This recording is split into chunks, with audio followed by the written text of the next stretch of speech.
Yeah, Dodo's in kind of prehistoric times now, so she should be right at home. Yeah, that ridiculous young man. He thought I'd made a mistake. Oh, interesting. So they are in the future. Yeah, that's a nice, We must run. nice twist. Well, hello and welcome to the Shallow Proclamation. My name is Paul, and as always, I'm joined by Thomas. And we are nearing the end of. What have you got? What have you got? Some co-op sweet and salty. Sweet and salty. Now, maybe an American viewer could tell us. In America, I don't think they do sweet and salty, do they? Someone told me that, like, in the cinema, they just do butter. Like, that's it. Oh, really? Which is, you know, savages. That's what they are.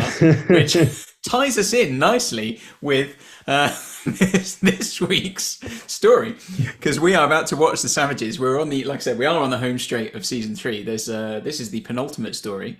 It's 4-parter, and it's entirely missing. But there's not many more recons to go. Not many more recons to go. I'm actually quite looking forward to it because I don't think I've ever seen this. I know I've seen all Doctor Who that kind of exists, but this is one of the recons I've not seen. And so I'm actually quite looking forward to it. I'm quite optimistic about it. So this is new Doctor Who content for both of us. Yeah, absolutely. And I don't even really know, I mean, there's some stories which I'd not seen, like in the past, when I'd not seen them, I still knew a bit about them. I don't really know anything about this story. So I'm coming in pretty cold to it, which is quite nice, actually. Yeah. Cool. So I mean, just give you a bit of background then. So Please. As always, give a bit of stats on it. So it's broadcast 28th of May to the 18th of June 1966. Written by Ian Stuart Black and directed by Christopher Barry. And I read that Ian Stuart Black, he wrote it. He watched the show a lot, and he wrote for it because he thought it would impress his children. Basically, he gets some kudos with them for doing Doctor Who, which is pretty good. And this is, I think we mentioned this at the end of the last story, that this is the first of the classic era where there's just one title for the whole story, just The Savages Part 1, 2, 3, 4, rather than what we've had so far, which has been individual episodes. So this is kind of where this is where everything changes from this moment on. Oh yes, I do remember. Yeah, that guy, geezer. Is he holding a club there or something? Presumably. Oh, a nice little model shot. I'm always a fan of a model shot. You don't have to do everything he tells you. You're a grown man. Or are you? Ooh, easy now, Dodo. Her sass level has increased exponentially, hasn't it? Yes, exactly. E to the power of sass. Yeah, Dodo's in kind of prehistoric times now, so she should be right at home. Yeah, that ridiculous young man. He thought I'd made a mistake. Oh, interesting. So they are in the future. Yeah, that's a nice, We must run. nice twist. We kill this man. Hello there. I I think I'd always assumed that the Savages was a bit like the unearthly child because of this, but Can you hear me? Hmm. Oh, I say, do come out from underneath there, will you? Hmm? Oh, good grief. So maybe they're implying that humans in the future go back to au natural. Oh, what is this? We understood from our elders that you did not carry weapons. Oh, yes, you're quite right. Yes, I never do. No, this is my RV, you see. This is my reacting vibrator. I'm able to do my calculations from this. As I told my young friends. RV.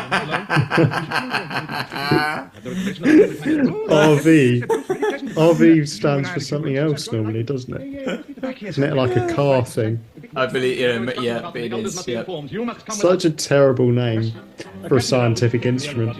My reacting vibrator. I can come with you. Stephen! There is something up there. You're imagining things. What was that? Told you. I thought you were dead. Sharp as a knife. Oh, nice music.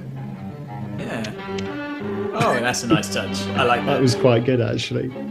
The only Doctor Who music that's still in my head is There'll be blood on the sword at the ocean salute. happy also to welcome his friends. This is cool, so they know who the Doctor is. Yeah. One of our high elders. Well, my dear sir, that's very good of you, yes. Not what I expected Yes, at very good all. of you indeed. Yes, His I never reputation been so precedes highly honoured him. before like this. The gun's design reminds me of like those telescopes you get on the end of piers and things like that, you know. It is meant Yeah. the heat and cold in our city. Yes, after all, Or there like is still no the one on the Wouldn't Empire rather nice State to know what Building real in The things are like Chase. sometimes. This isn't what I was expecting at all. No. The Doctor's just having a nice time, isn't he, at the moment? Yeah. Well, that's nice. Going on a massive ego trip. I like that shot of the guy standing up on the rock. Must have there. got away. You see, there's no Yeah. So this is filmed on location, a lot of this. Oh, right. It must be hard to try and think of new designs for guns with each story, Yeah, that's very true, actually. because they've always got to try and make it look different. You had the weird see-through ones in the Space Museum, and we've had so many guns, haven't we? Are we coming up to a cliffhanger? I reckon so. Hmm.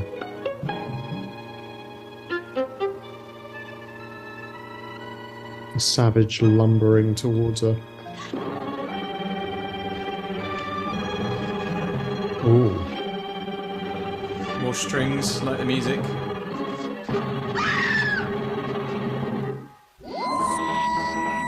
Wow.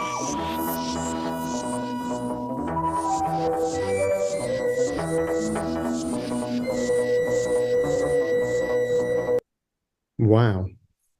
Yeah, I found that quite compelling actually. Quite an interesting setup. I like the twist that you think it's the past, but it's actually the future. I didn't quite pick up exactly what was going on with like the transferring the kind of life force. Did you get that? Well, I mean, it seems like in some way they're being able to capture life force and use it to regenerate people by the sound of it, although not regenerate in the Doctor Who sense that we think of it, I suppose. But I guess, yeah, it seems that all is not as it may appear, because it's beginning to look, isn't it, a bit like they might be exploiting the savages in some way to do that. Yes. But I guess that will begin to be revealed and unveil itself as the story progresses. And you had that sense at the end of it was almost like a zombie. Yeah, I was going to say like a zombie. Because it said he had arms outstretched walking towards Dodo. So, yeah. No, I was just thinking that I wonder whether that ending, obviously when you've just got still images, it probably doesn't hit quite as hard. But I was thinking in my head, it probably looks a bit like a zombie film, you know, with a zombie lurching towards her, that kind of look at least. So,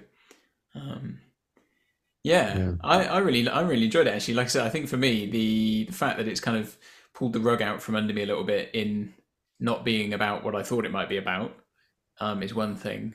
So that really stood out, and I like that. So that's intrigued me, and also the music. That's a good point. But now we say that though, I mean I can't. It just obviously they must have been using real instruments for stuff before, but that was very. I mean, clearly in Gunfighters they're playing a piano for those things, you know, the music in that, but. This felt much more like a kind of... I'm getting PTSD. Yeah, felt much more like a kind of classical, like what you would associate with a kind of score for a TV show, like in a film or something like that. Just the use of the strings and stuff, rather than kind of sometimes Doctor Who's music is kind of odd sound effects and stuff like that.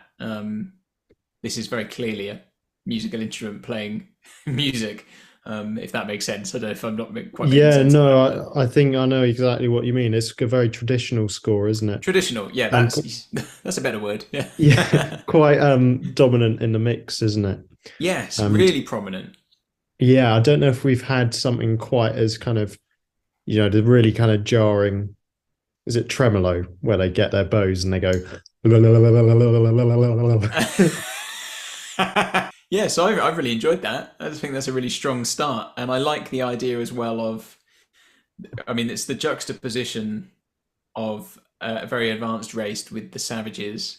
And the fact that things on the surface look good, but perhaps all is not as it seems. So Logan's Run, I'm not sure when it came out, but that was a kind of futuristic society. And I think some people end up in the. I can't remember if people come from outside to it or whether it's just people in the city. But there's that thing where there's like this slightly darker side to the society. So actually, everybody is killed at the age of 30. So there's only young people. So once you hit 30, that's it. You're due for kind of death.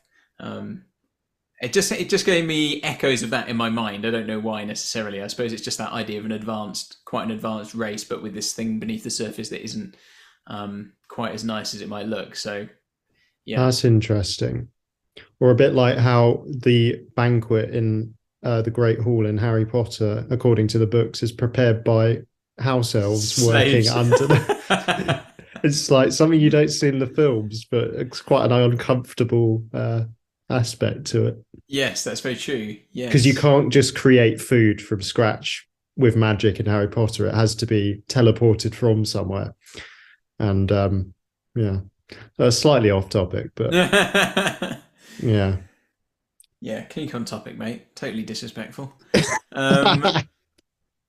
Anyway, I've enjoyed that one. Let us know what you think of that this episode down in the comments. Give us a like and subscribe. And as we've mentioned a few times before, we're heading towards the end of season 3. We will be doing a review of the season, so do chuck us questions for that. We'll probably do a little live stream again.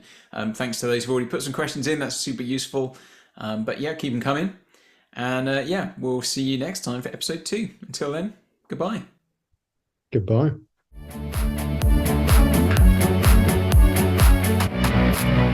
Don't wanna hold